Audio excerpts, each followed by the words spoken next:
why some are desperately blocking General Chiwenga a reckoning, and why it won't work. I did not spend decades in uniform to enjoy the quiet of retirement. I wear my retirement lightly, but my duty to Zimbabwe remains heavy. Zanabena mash kubra toka panapa na retired General Winston Skauki Mapranga and subscribe or like on the bell icon.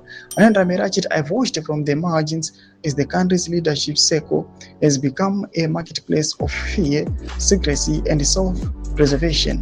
What is happening now is not merely politics. It is a lasting ditch attempt to avoid accountability.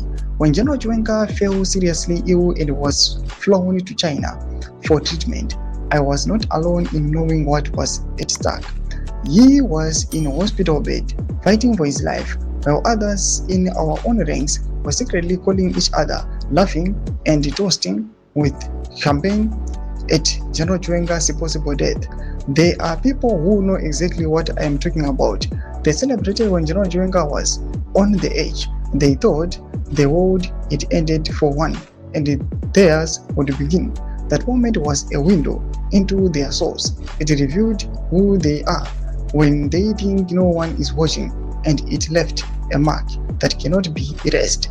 I know, and those around me know very well that when General Chiwenga eventually takes over from the current leadership, he will not forget who celebrated his suffering. He will not forget who profited while the country bled.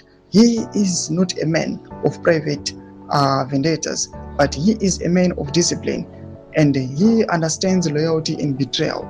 He will come after those who poisoned him, poisoned not only bodies but institutions. He will come after those who turned national crisis into private opportunities.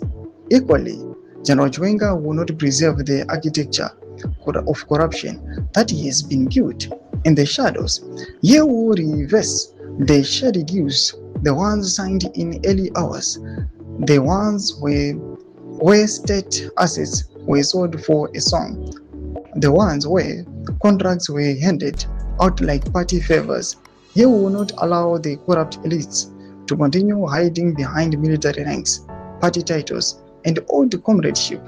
That is precisely why there is so much panic now. Doma developments are kubuda pangwa ine. Bada comment section menu za fungu any more today banzo bichit ko ish. Nzo subscribe or like, bonjour on the bell icon.